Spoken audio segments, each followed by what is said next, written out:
Hello and welcome to Tigress on Tuk-tuk, a nature podcast for the Indian urbanite. I'm your host, Sarah Mohan, and we are picking up from where we left off. We are hip deep in snakes, and last time, Gerry Martin really got us started on this journey. Now, if you haven't listened to the first part of this episode, you probably should, because it really is a nice little initiation into snake world, and this episode will make a lot more sense.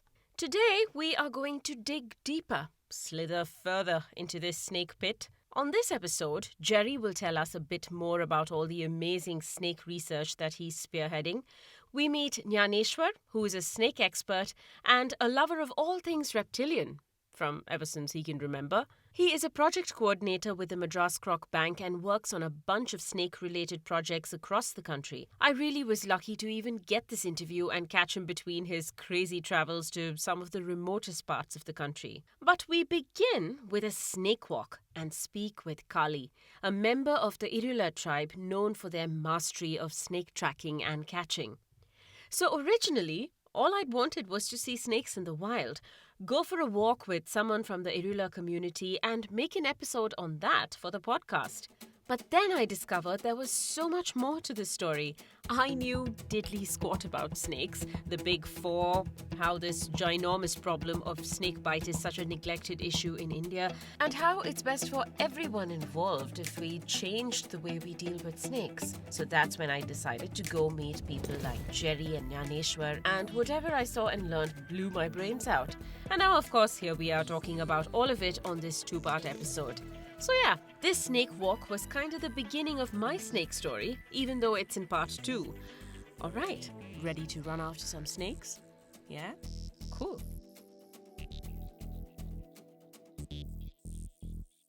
On a cool, freshly rain-washed Saturday in September, me and a couple of my friends set off on a snake walk with Kali, an Irula who lives in a small village in Chengalpet, some 45 minutes from the Madras Crock Bank.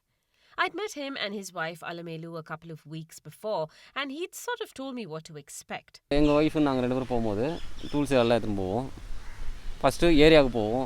point of the snake walk was to track and catch venomous snakes. Any of the big four, which, if you remember, included the spectacled cobra, Russell's viper, saw-scaled viper, and the common krait. The snakes were to be caught and taken for antivenom production.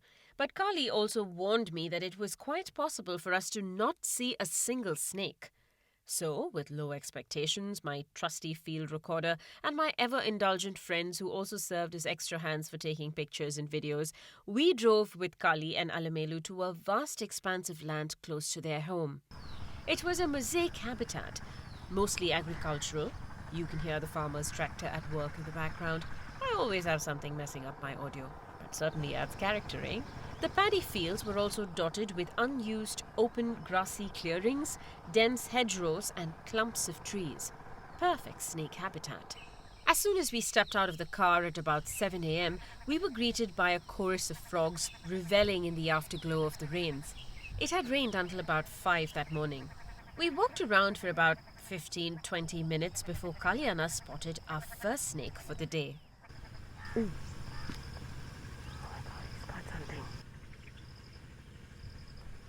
Oh, what you got? Wine snake. Wow. சரி அது எப்படி பாத்தீங்க எப்படி அப்படியே பத்துந்துச்சு என்ன பார்த்துட்டு move ஆகுறாரு டக்குன்னு கை விட்டு பிடிச்சா தான் கத்த சொல்ல முடியாதுல்ல It's like a plant. Yeah, it feels like no wonder it's called vine snake. Wow. Look at the fat. Yeah, up top, right? இது எவ்வளவு பெரிய பாம்பு எவ்வளவு வயசு இருக்கும் இதுவா மேடம் இது ஃபீமேல் ஆனா இது வந்து பார்த்தீங்கன்னா ஒரு 6-7 வயசு இருக்கும் அவ்வளவுதான். So he saw this bright green vine snake in this massive bush covered by some kind of a climbing vine. It was really dense vegetation. Don't ask me how he saw it. He definitely pulled some kind of mad-eye moody move. But this is what the Irulas are famous for, and Gnaneswar, who works with the Crock Bank, has walked, observed and hung out with the Irulas long enough to know all about their methods. Irulas are a vulnerable tribal community who are, believe, are endemic to Tamil Nadu and this part of the country. I see. Or because I was in Nilgiris before joining Crock Bank, and there were Irulas there.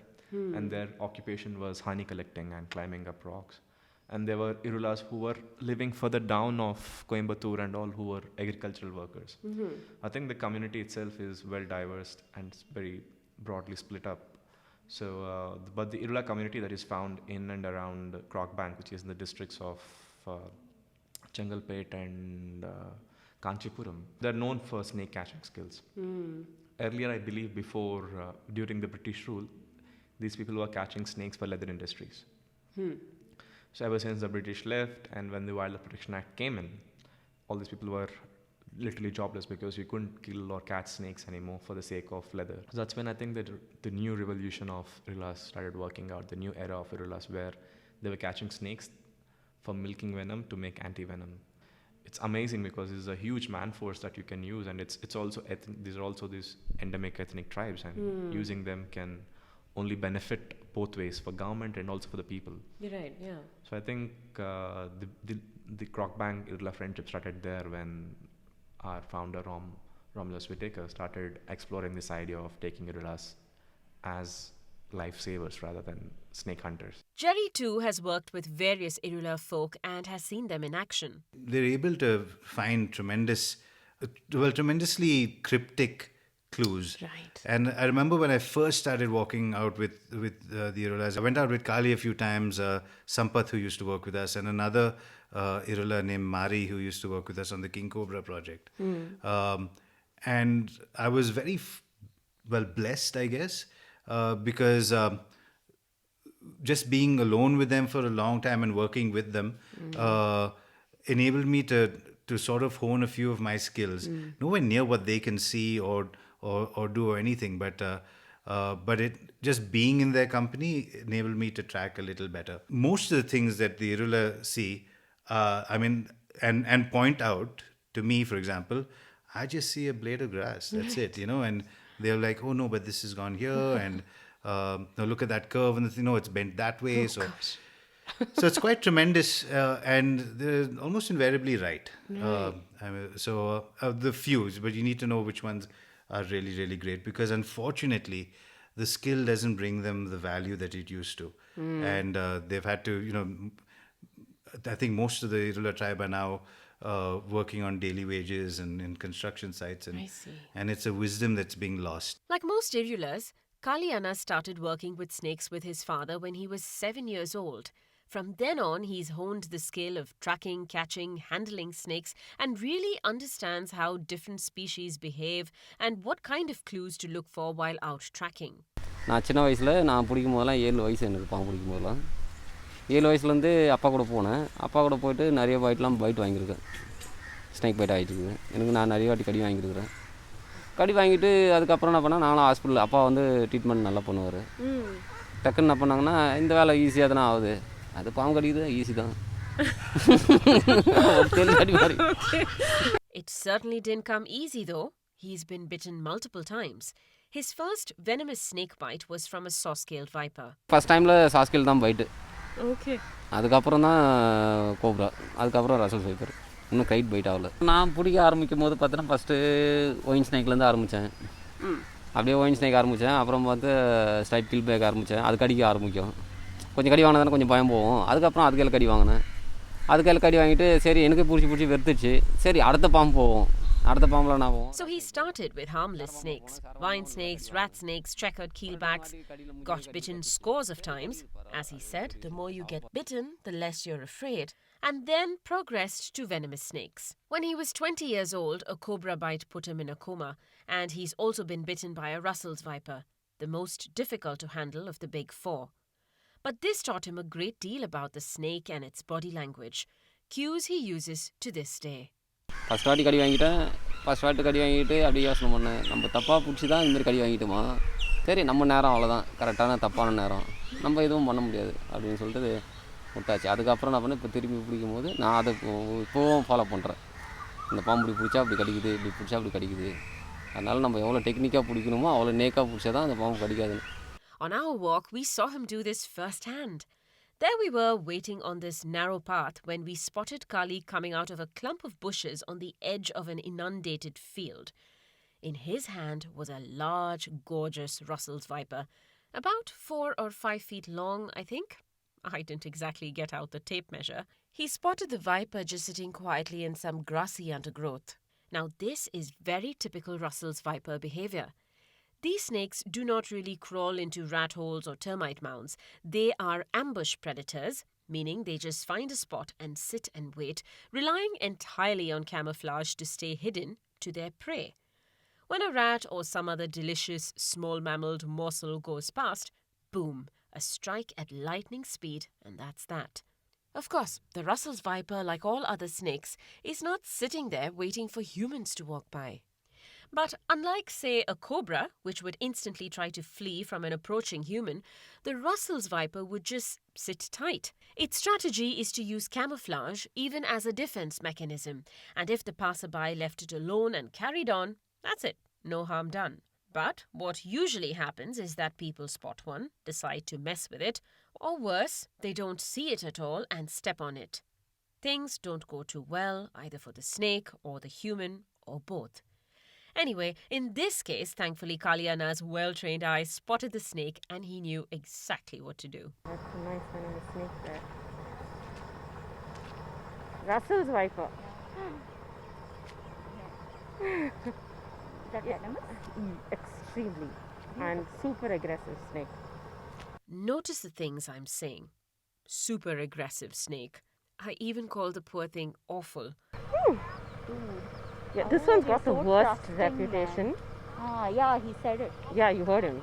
It's an awful snake. Well, you know what I mean. Look, the Russell's viper is a tricky snake. Probably the trickiest of the four. If not handled properly, or if you try to mess with it, this snake can and will push back and defend itself right from the get-go. But hey, wouldn't you if someone tried to clobber you to death or manhandled you? None of my crap words to describe the snake is justified, really. I didn't know better at the time and just went by whatever I'd heard. You'll see later on how the scales fell out of my eyes. Kaliana was careful, watchful, made sure the snake wasn't too distressed. It remained calm, and Kali and Alamelu easily guided it into a bag and secured it. Now, what happened next came as a surprise. I don't know what we thought was going to happen once we found a snake, but we certainly weren't expecting for them to bag it and carry it around with us for the rest of the morning. நீங்க இப்படியே விட்டுறதா? இல்லை நம்ம Crock Bank எடுத்து போனோம்ல permission இருக்குல்ல பிடிக்கணுமே. Oh, okay. No, not now. He's just going to catch it, put it away. They extract the venom at Crock Bank. Oh, what? Yeah. So we are going to have a snake. Yeah. My friends and I having mini meltdowns over there. It all worked out fine. I'll tell you later how we transported it. Now, the next snake we spotted is a familiar non-venomous snake, even to us urbanites. The harmless rat snake. Rat snake. That's a rat snake? After the Russell's viper, where Kali was extra focused and careful, he was super relaxed and allowed us to get close and get a good look at the rat snake. Rat snake. Okay, now I see it. Okay. இது விஷம் கிடையாது sir. இது வந்து அதிகமாக எலி தான் சாப்பிடும். கோவரா வந்து அவ்வளோ சீக்கிரம் மூவ் ஆகாது. ரேட் ஸ்னேக் பார்த்தோன்னே சடன்லி ஓட ஆரம்பிச்சிருது. அதுதான் மெயின் பாயிண்ட். ஆமாம், நான் பார்த்துருக்கேன். சர்ன்னு போயிடும். சரியான வேகம் போகும். கோவரா வந்து எப்போவுமே நார்மலாக அப்படியே வந்துட்டு நம்ம கிட்ட போயிட்டோட கம்முன்னு பார்த்துட்டு இருக்கோம். I've seen rat snakes on multiple occasions, and like Kali just said, the second they see you, they move at jet speed and try to get away. If cornered, they will try to bite. They pretend to get all hissy and try to flare their hoods in an attempt to look larger than they are. Now that's a cobra move, and unfortunately this gets them killed a lot of the time. I think people would kill them anyway. Now, we didn't see a cobra on the walk, even though Kaliana was desperately hoping we would, but spectacled cobras too are common in urban landscapes. Well, the cobras are ridiculously common in cities. Really? Yeah, they do really well. Wow. So in fact, you probably find a lot more cobras in cities than you would out in a forest. A friend of mine who lives in an independent house in the heart of Chennai city told me how she'd once seen a cobra around her home when out with her dog. A super loud warning hiss is what got their attention. They grabbed the dog and backed away, and the snake disappeared. She has researched the issue enough to understand that they are safe as long as they are careful. Cobras are like the universal representation of snakes, right? Think snake, and that typical raised body, flared hood image of a cobra pops into your mind. And yeah, that's a scary as hell stance. But all the snake's trying to do is warn you to stay away. That is, if it couldn't make a quick getaway in the first place. So strong is their desire to not bite humans that, when cornered, they also have been known to deliver a dry bite, where they don't inject any venom, or even a fake strike, where they pretend to strike but keep their mouths closed and fangs tucked away. Gotta fake it till you make it. There have been many reports of this, and in the show notes is a link to a film produced by the Madras Crock Bank and narrated by Romulus Whittaker, which demonstrates a cobra's fake strike on a prosthetic leg. It also gives you various pro tips on dealing with the big four. Know what snakes live around you, watch where you put your hands and feet, use a torch at night. Go watch it. It would be 20 minutes well spent. Okay, onwards on our walk. We managed to see a few checkered keelbacks and a couple of wells around. These water snakes are non-venomous. Ever wondered what water snakes eat? This was a question on my Instagram from a bunch of very special kiddos. So water snakes eat usually fish, frogs, Right. tadpoles, that kind of stuff. But there's a whole bunch of different kinds of water snakes. Almost at the end of our walk, we were in for the most unexpected surprise. Suddenly, Kaliana did some frenzied digging around a mound where he'd seen the tracks of a snake. In a few minutes, out came a snake which not too many people get to see, especially on a bright sunny morning. The common crate. Creta. Wow. Amazing. Are they also? Yeah, venomous. They're one of the big four. You better move. Don't worry. Don't panic. என்ன சொன்னீங்க? நம்ம தமிழ்நாட்டுக்கு தான் அதிக வருஷம் right இல்லை இது இதுதான் கட்டூரியன் இது நைட்டில் தான் ரொம்ப மூமெண்ட் அதிகம். இப்போ டே டைமில் கூட அவ்வளோ ஒன்றுமே பண்ணாது. இப்போ நைட்டு வாக் பண்ணியிருப்பார், அந்த தூக்கத்தில் இருப்பார். இப்போ நல்லா தான் அப்படியே டயர்டாக இருக்கிற மாதிரி. நைட் டைமில் தான் ரொம்ப ஹெவி பவராக இருக்கும் ஓடுறதுக்கு. டச் பண்ணால் அப்படியே சிட்டுக்குருவி மாதிரி இப்போ மறைஞ்சிடும் டக்குன்னு ஓடுற மாதிரி. The common crate is known to have the most potent venom of the big four, but it also happens to be the most docile of them all.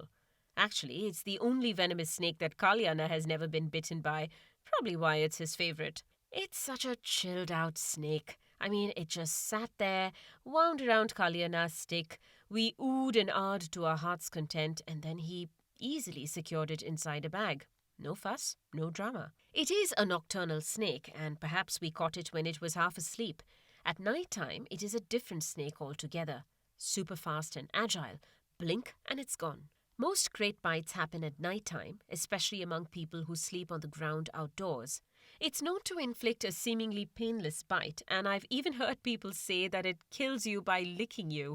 This is not true. Anyway, this was a fantastic reward for us first-time walkers. Kaliana said that it was almost impossible to spot a crate in the day. I think we were his lucky chums. We weren't expecting to see any saw-scaled vipers. There aren't any in that area, probably because they prefer a slightly drier, rocky habitat with some scrubby vegetation. Saw-scaled vipers are the smallest of the big four, but like all vipers are easily provoked and are known to deliver one of the fastest strikes in the snake kingdom. Just FYI. It was scary, but I'm glad I did it. And it's a one of a kind activity that I think everybody. That's should my partake bestie in. talking, and she's right. This walk was an out-of-the-world experience. It wasn't all action-packed. There was a lot of waiting around, but we spotted birds. That's an Indian roller. Do you see that bird up on the... Ogled at copulating insects. You guys, you want to see a couple of bugs doing it?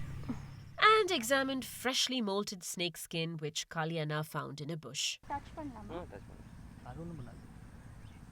It's actually quite safe. Eee. Also kind of feels a bit wet, like it was slimy. Yeah. It's back-breaking work, though. Kali and his wife hacked through vegetation. He dug up mounds and mounds of soil, spent a lot of time on all fours as he squeezed in headfirst into bushy thickets and peered down rat holes. At one point, he was covered in all kinds of insects. He was completely oblivious. Do you think they get bitten multiple times and develop some kind of immunity, perhaps? Possible. I don't know if any scientific study has been done to study immunity in there, but we have seen that their resistance to certain snake bites, like saw-scaled viper bites. They don't go to hospital. They just have their own. Oh my gosh. They have their own treatment for it. Really? Even cobras, they have their own treatment for it. Oh, wow. And surprisingly, they live. Yeah, oh my Yeah. gosh.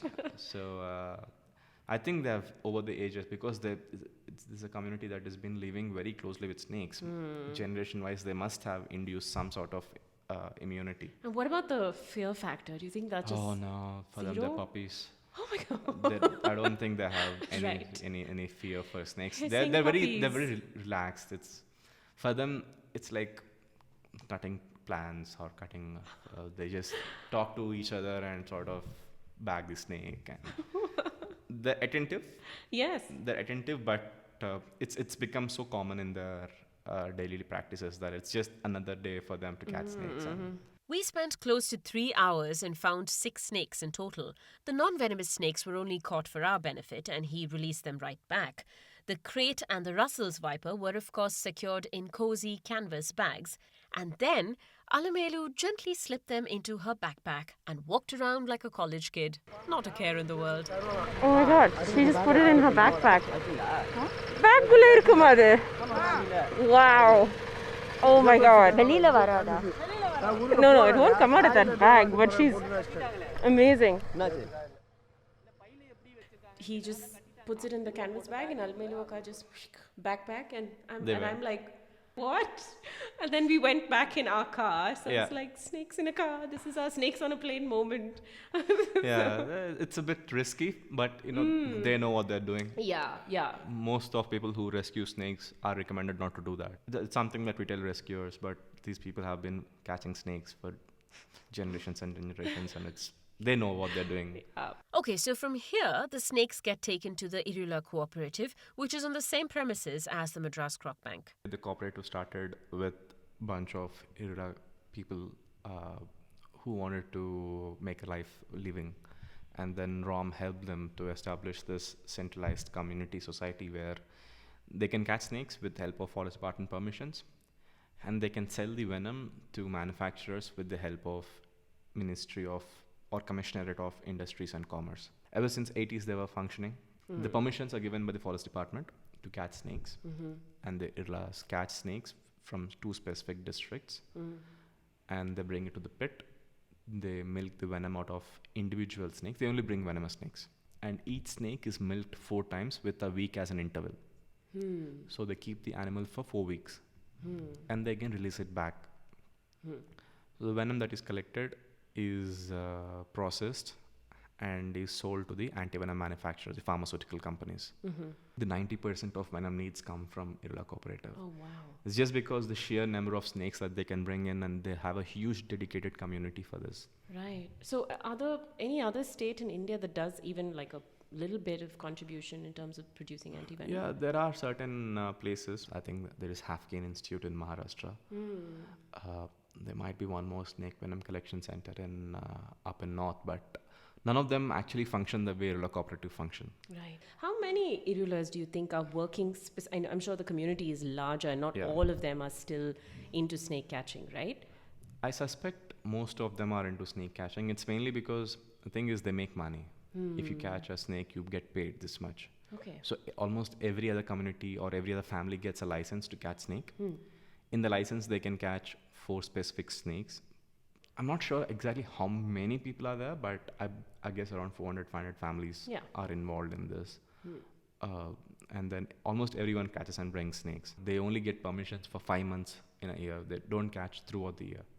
They catch between March to August. And that's because the other times the snakes are breeding, right? Yeah, multiple things. It's good to give them some time. Snakes are breeding. It's winter, so usually you wouldn't find many snakes like how you used to find before and after monsoons. Right. At that point of time, the community is very inactive. Snake catching. They do other stuff like construction, work in farms, or maybe go to city, find out some jobs. Okay, time to talk about the massive serpent in the room. The problem of snakebite. There's plenty of scary stats and info coming up, okay? I'm sorry, I don't mean to freak you out, but think of this as a way to move away from our existing perceptions and attempts to deal with this problem, which clearly aren't working, and look at the facts. Listen to the science and understand that the problem here is everything we are doing wrong at the moment, starting with our behaviour around snakes. All right, scary numbers. Recent studies estimate that globally, about 5.5 million snake bites occur annually, with 94,000 deaths and possibly 3 times that number of survivors who are left with lifelong disabilities, deformities, and complications. Studies indicate that India accounts for nearly 50% of this, with the upper estimate of snakebite deaths being a whopping 50,000 each year. Now, the problem is mostly a rural one. The problem is there everywhere. It's just that in urban areas, you don't find them as relevant. In agrarian communities, it's an everyday practice of someone looking at a snake or encountering a snake. So it's mostly agrarian communities and rural communities. But this is something that differs demographically. There are places in North and Northeast India where it's not an agricultural hazard. It's something for them while they're walking back in the night or while they're just cutting tea. For peninsular India, it's one of the biggest problems in agricultural areas. Right. And mostly rural, semi-rural.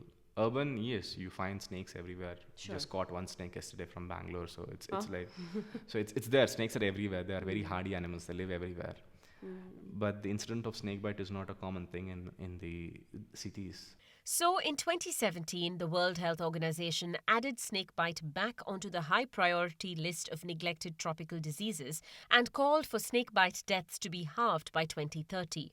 This is easier said than done, and Gnaneswar, who has been part of the effort started by people like Romulus Whittaker, are working towards a multi-pronged approach to deal with the issue. The project is called Snake Conservation and Snakebite Mitigation Project.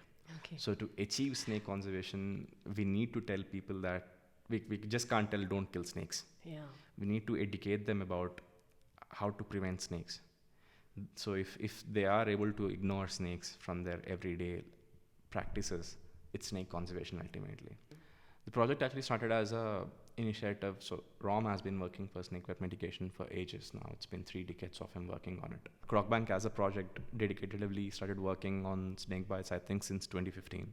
And the idea of the project was initially to focus more on the outreach and awareness aspects, in addition to also supporting antivenom manufacturing, like basically collecting venom across the country to study how the venom differs, and also to make films to educate people on snake bites. That as a baseline, we've been educating people and sort of equipping them with ideas and lifestyle practices, changes in lifestyle practices, through which they could actually avoid snakes, prevent snake bites, and by mistakenly, if they're bitten, what they can do. Obviously, venom is a big part of the solution, but it's also what complicates the problem in multiple ways. The Irula Cooperative is responsible for nearly all the venom that is used for antivenom production in India.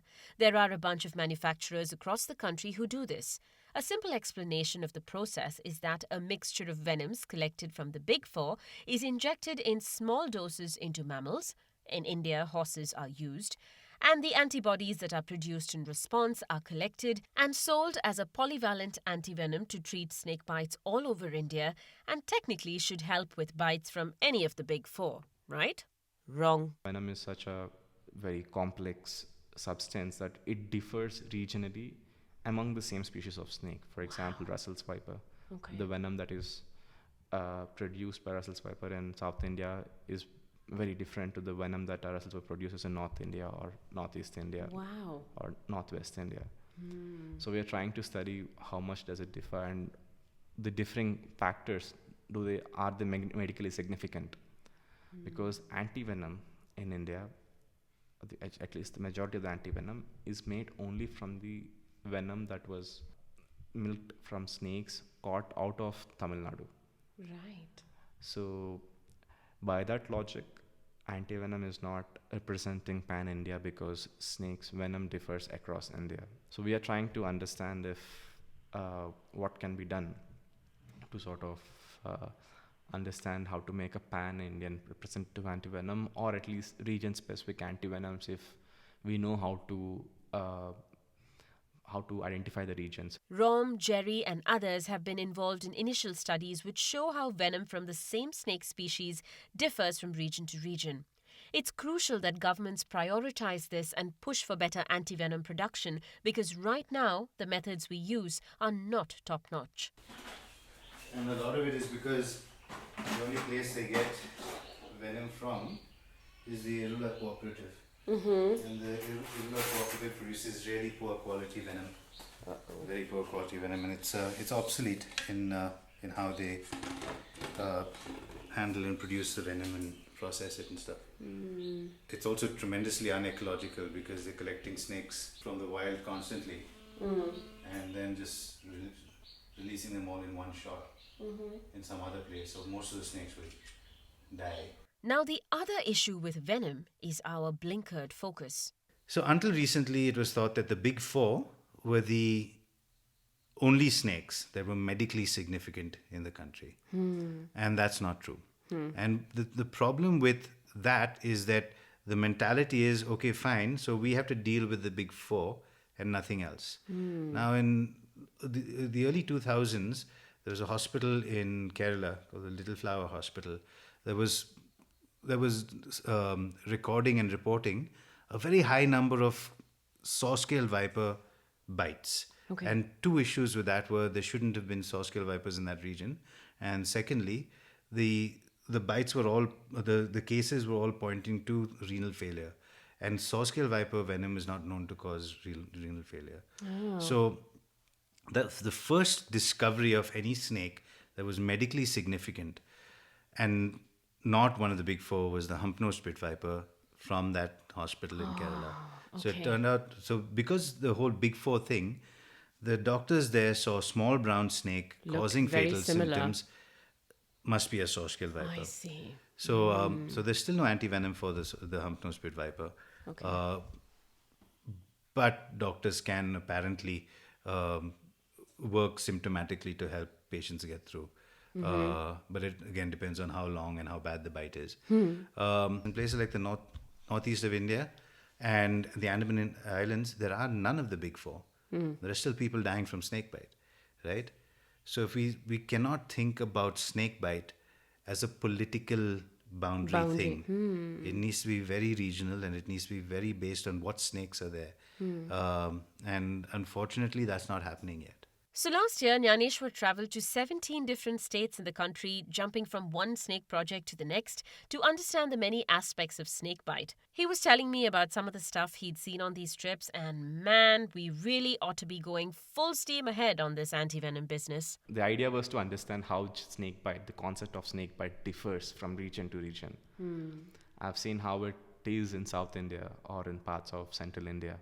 And when I went to West India, it's entirely a different ballgame. People don't know anything there, and there's literally no information about snake bites there, and we don't know what snakes are causing snake bite deaths there. And then I started traveling recently to Northeast India to understand there the snakes are entirely different. They're like those snakes are not found in mainland India, and the antivenom which is made, the polyvalent antivenom which is made from the big four venomous snakes, and none of the big four exists there. They got green pit vipers, they've got monocled cobras, they've got king cobras, they've got lots of kraits, as in they've got 3 species of kraits which are not part of, which none of which are common kraits. And they've got more pit vipers, they've got tons of pit vipers, but we only understand that the antivenom that is used there is irrelevant. It's not supposed to be used there. In northeast India and other remote locations, the problem is further compounded by ignorance and a lack of access to medical facilities. Sometimes snake bites are not even reported or are treated through some mumbo-jumbo quackery. The way people treat snake bites is also, it's a very different concept. I think it evolves culturally, and the way people see it in the West is too different to the way people see it in the East India. So the idea was to actually make a film about snake bites in Northeast India specifically, and also to educate people about snake bites, because it's been neglected. That topic about snake bites in Northeast India has been neglected for a very long time, and the people will take forever to reach a hospital. The roads are so bad, it's hilly terrains. Some people are just 25 kilometers away from a hospital, but they take 3 hours to reach. It's mainly because the roads are so bad, and majorly people don't even go to hospitals there because they don't know what antivenom is. No hospital seem to have records of these snakebite deaths so far or snakebite cases. So we are looking at policy level changes which can help, in which it's compulsory for them to report a snakebite incidents. It's called as a notifiable diseases, where you have to notify the government that, okay, this happened to us at the hospital. Got it. It's not a notifiable disease. It's at hospitals' will to if they want to report it or not. All of this is revelatory, but I think it's crazy that the venom of a Chennai cobra is different to that of a Chandigarh cobra. Why does this happen though? Is it because of habitat differences? Is it because snakes in different places have different diets? We actually have no clue what influences venom composition, and this is where studies such as the one done by Gerry and his team and a few others in India give us really important data. Let me give you the lowdown of some of Gerry's research at the Liana Forest Farm in Hunsur. But at the moment, our biggest work involves understanding the dynamics of snakebite, Right. which is where the Russell's viper telemetry work comes in, because everyone knows what the people were doing when they got bitten. They all know, who got bitten. We don't know what the snakes were doing. Some studies are to help understand differences in venom and improve antivenom production, and others are geared towards understanding snake behaviour. Both aspects extremely important. Two sides of the same snakebite coin. This very cool doctor wrote a little excerpt in the Lancet, from the Lancet, and he basically said that if not understanding snakes is like trying to fix malaria without understanding mosquitoes. And it is the same thing. A lot of Gerry's work involves the Russell's viper, a snake I got up close and personal with. But why the Russell's viper? Is that secretly your favorite snake and nobody knows about it? No, I don't have a favorite snake Yeah. actually, but but they are the biggest, the ones that are involved with the most amount of conflict in this region, at least. And I mean, the venom's a cocktail. It's a problematic venom to treat. They're ambush predators. They also rely on camouflage to hide. So bites are quite common here. Terrifyingly common, actually. Surveys are showing that there's a lot of bites and morbidity and death that are happening here. So, yeah, it's much worse than we thought it was. He gave me a tableside view of a Russell's viper while he inserted a tracking device into it. Feels weird to be standing next to a live Russell's viper. Yes, certainly does. Is that what is that? PIT tag. Okay, that's the tag. Yeah. Can I see it before you stick it in? Yeah. Wow, okay. It's like tiny grain of rice. Yeah, exactly. All this was done under anesthesia, of course. This is isoflurane. It's a gaseous anesthetic. The whole process was surreal and unbelievably cool. And get this, I even got to feel the beating heart of a Russell's viper. So, put your hand here, underneath like this with 2 fingers. Right there. That's its heart. Oh my goodness. Snake heartbeat. That's in my top 5 best life moments. Now, this particular snake was part of the venom study, but there are a couple of wild snakes wandering around on Liana Farm which are part of the radiotelemetry study. So they also have tracking devices in them, and these give researchers cool inside info on their behavior and ecology. One very, very interesting thing is their aversion to biting. They don't really want to bite. So we've seen lots of those kind of things. What's going to be very interesting from here on is that Irulas will be actually spending the day with some snakes, observing and recording behavior. And we're combining that with the basking study in Outdoor 5, where the snakes there also have transmitters in them, so we get their body temperature from the transmitters, and we'll see what temperature they're actually maintaining themselves at. Remember that whole reveal on the last episode on how relocating snakes is not a good idea? Well, this is how they know it. We've already found quite a bit. Home ranges are surprisingly small. If this is such a small range, and people say, yeah, we'll move it 1 kilometer, heck, you're out of its range. Right? So snakes are territorial then? No, they have a range. They won't protect their territory. Okay. But they do have a range. And if you move them out of there, it is going They to die. screw them up. It's a terrible death watching it. It's for one, they're frenzied initially. my assumption is that they're looking for some familiarity. Because if you look at them when they're not relocated in their own home range, they know where they're going. They go back to the same burrows year after year sometimes. We've got one female, T6, who we started tracking in October 2018. And she's gone back to the same little cement pipe under a road to birth every year. Okay. Yeah. So that's how familiar they are with their territory or their range. So it's, this whole, the nobility of rescue is a farce. Highly, yeah. So I hung out with Gerry and his assistant Dhwani while they were working with 13 or 14 vipers, all part of that basking behaviour study, which so far has shown them how these snakes can maintain really high body temperatures, levels we previously thought would kill them. What struck me, and this was my moment of enlightenment, is how these snakes made no attempt to bite them. Sure, these guys are pros and they know how to move carefully, but at one point, Gerry's booted foot was right by this Russell's viper, and the snake just lay there, relying on its invisibility cloak of camouflage to avoid any human encounter. As long as they left it alone, there was zero aggression. Even when handled, the viper didn't go nuts. It even gave them ample warning with this loud, pressure cooker-esque hissing.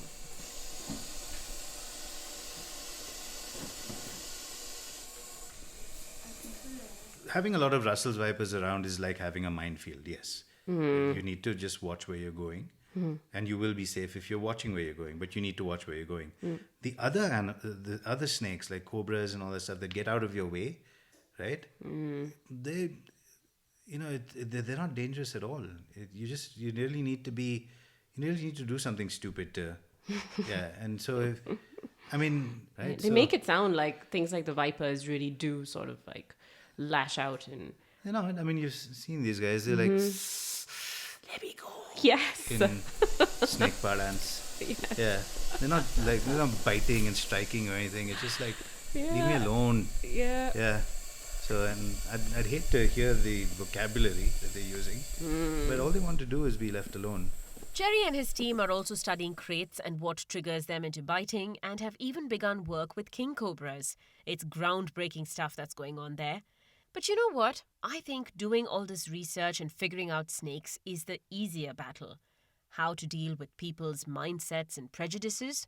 Now that's a war. If we really looked at it, I think what it does is really tell on our shallowness and our inability to look for what really is quite apparent.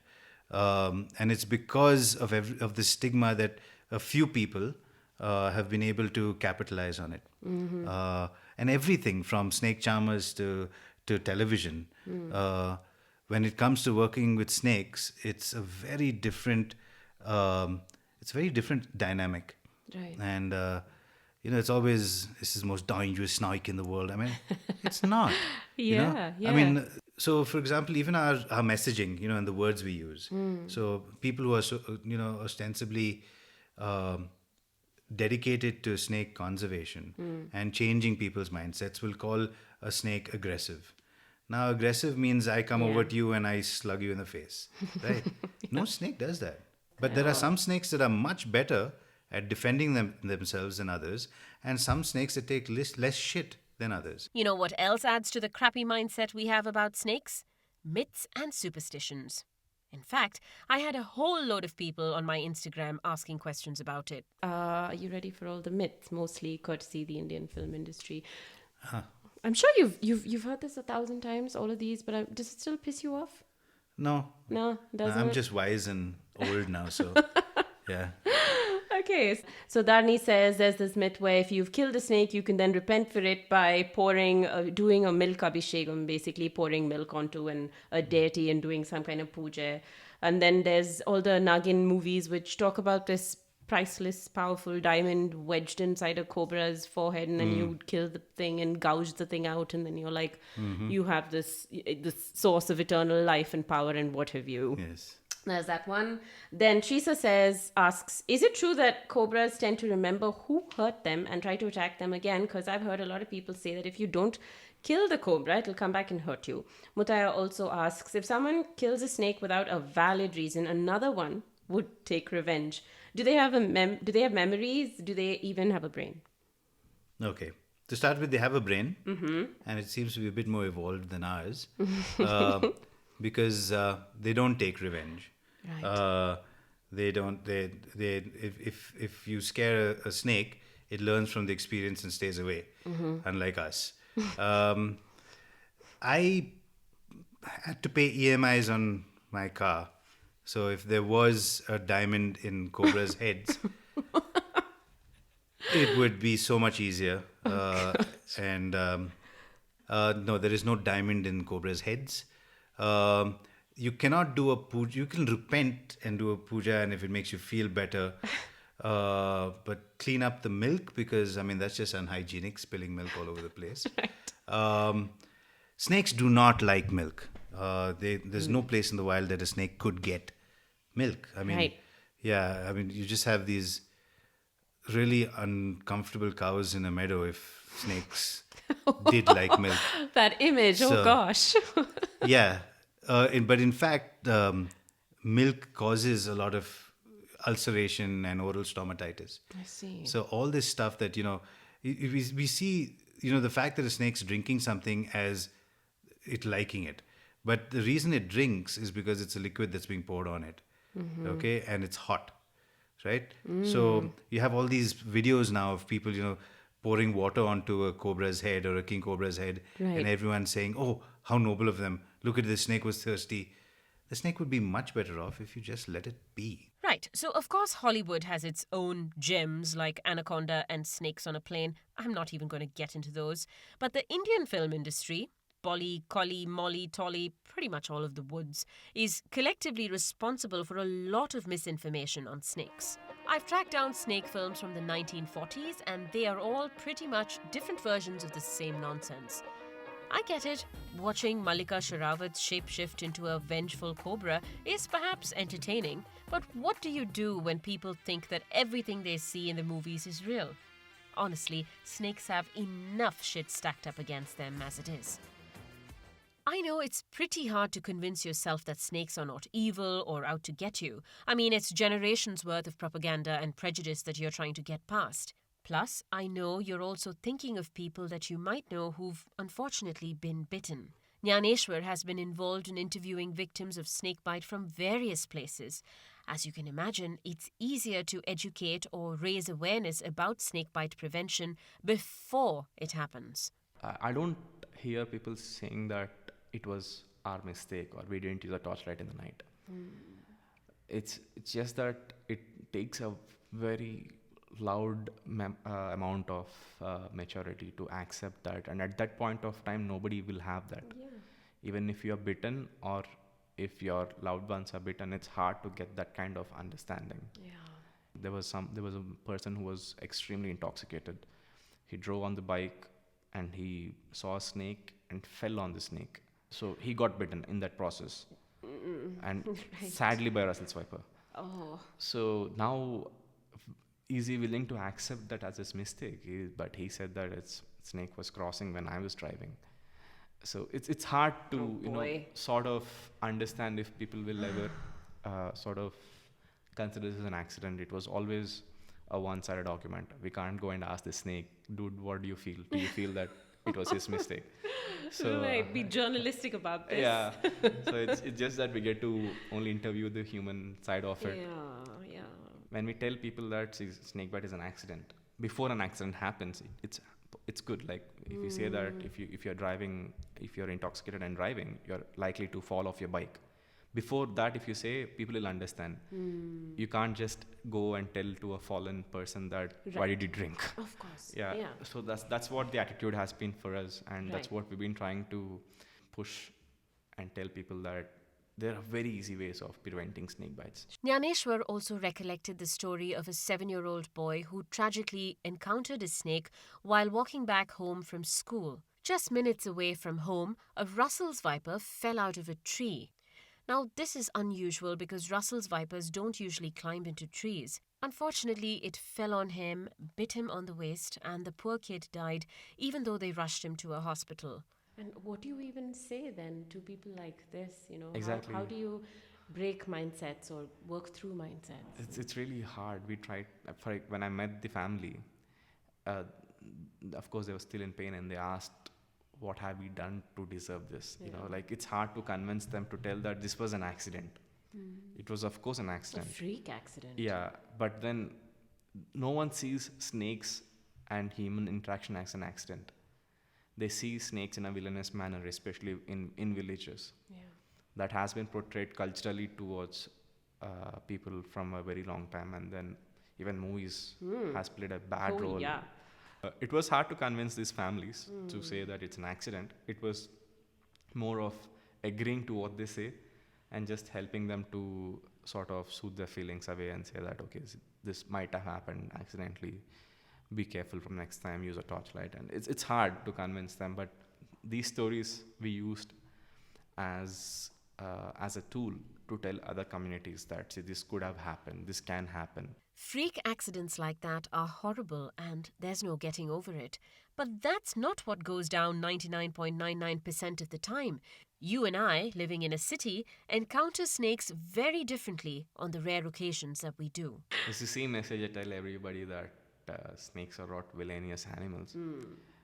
They're adaptive in nature, and they're much more scared than we are scared of them. They're much more scared of us than we are scared of them. That's the reason why you never find a snake chasing you. You only find them trying to go away from you. Right. And especially for people living in societies or in urban areas, snakes are part of their ecosystem. They need to accept that, because looking at the way the cities are developing, right where we are right now once used to be a lake. You know, so snakes or several other wildlife used to live there. So it's better to accept that fact and consider that them as part of the ecosystem that we are living in. Someone that doesn't want to cause harm to you unless and until we provoke them or we accidentally sort of step on them or sit on them. So the message bottom line is that they won't harm you unless and until we provoke them. But for urbanized kids who work or who play in the parks and all that, it's good to keep an eye on these kids, because often kids go into a bush or try to bring a ball back or something. Supervision is always required. In open communities, it's good to have someone who is always vigilant about these things. And of course, call a rescuer if you find one indoors. But this panic button too must be used with discretion. Make sure that the snake is in some corner and your opposite corner. Do not try to hit it or sort of pick it up or go close to it, try to click pictures. Call a rescuer, find out a way to call a rescuer. You'll always find something in the internet. Yeah. A rescuer will come, take the snake and leave. That's the situation. Do not call for rescuers if you see a snake in a backyard which is not being used by you, which is like an open backyard. Every time you see a snake which is just going about its own way, don't call a person. Let it go back. Yeah. If you try to remove it, a new snake might want to come. And this time, let's say if they remove a rat snake, which is a non-venomous snake, so the room becomes available for another snake to come, and that could be a cobra this time. So if you see non-venomous snakes, let them survive. That will help to keep the community in balance. An encounter with a snake can happen anywhere, anytime. Like Gerry said last time, it's best to know what snakes are there in your area and be able to differentiate between venomous and non-venomous snakes. But the main thing to remember if you meet a snake is to stay calm and not move at all if you can help it. Kalinas' advice is to stand still and close your eyes. நான் இங்கே பாம்பை பார்த்துட்டுனா கூட சரி, நீங்கள் பயப்படாதீங்க, நீங்கள் தைரியமாக இருங்க, வீட்டுக்கிட்ட வந்துட்டாலும் சரி, நம்ம கால்கிட்ட வந்தாலும் சரி, அப்படியே அசையாமல் இருங்க, அப்படியே கண்ணை மூடிங்க, அவ்வளோதான். ஜஸ்ட் உங்களுக்கு ரொம்ப அதிகமாக பயம் ஆச்சுன்னா கண்ணை மூடிங்க. கண்ணை மூட்டு பார்க்குறதெல்லாம் பாம்பே கீழே இருக்காது நம்மளாம். I actually know a couple of people who did exactly this. Saw a cobra, froze, closed eyes and said a prayer. When they opened their eyes back again, the snake was gone. Unless you wake up one morning and find you've turned into a rat, you've got no reason to fear snakes. There's stuff in our lives that's infinitely more dangerous, as Gerry points out in his delightful way. If there's a highway with, crazy speed traffic going across, and you walked blindly across it and you got hit, everyone would call you an idiot. Right. Right? Yeah. So I mean, you'd be fined in America. yeah, you would. Yeah. The same logic. You should be an idiot for walking around in a place at night which has snakes, right? Or glass pieces for that matter, or barbed wire, or Right. exposed high tension wires. Yeah. Our electricity comes to us, and very often it looks like a third grader's knitting project. What? Yeah, if you look at the wiring, wires? there's exposed wires everywhere. There's one little bit of tape somewhere. I mean, that's so much more. Open manholes Yeah. during monsoons is ridiculous. This whole concept of staying safe by avoiding snakes reminds me of some of the philosophies of Krav Maga. I learnt it for a while and I loved their core principles. Be aware of your surroundings, avoid conflict at all costs, don't be cocky and aggressive if you have to confront someone. Fighting is the last resort option.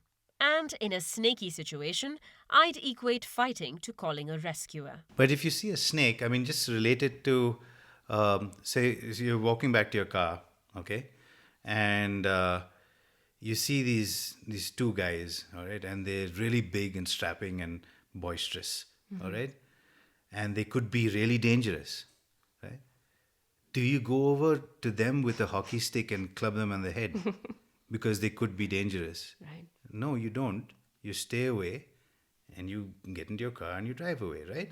Similarly, a snake left alone is not dangerous. A snake who's being bludgeoned can be, right? So what you're doing by actually killing the snake or attacking it or anything is raising the chance of things going wrong for you, right? So the best thing to do is just leave it alone. If it's inside a space, call someone who knows how to get it outside that space. And it really is as simple as that. I'm gobsmacked by so many things I've discovered about snakes. I'm still scared of them, but I sure as hell hope that all the stuff I now know helps me behave myself the next time I meet one in my garden or wherever. Special thanks to all the incredible guests on this episode, the snakes included. Big shout out to Steffi John from the Madras Crock Bank who connected me to Kaliana. Artwork by Gemma Jose, title track by Prithvi Chandrasekhar. Do follow Tigress on Tuk-tuk on Instagram and Twitter, and tell people you know to take a listen. Keep your hands and feet and other body parts to yourself. Don't talk shit about snakes or anyone else. If you're afraid, close your eyes and say a prayer. I suppose that applies to the new year as well. I truly hope it's good for you, for all of us. Who knows what's in store, but be kind and live and let live, y'all. Until next time, toodles.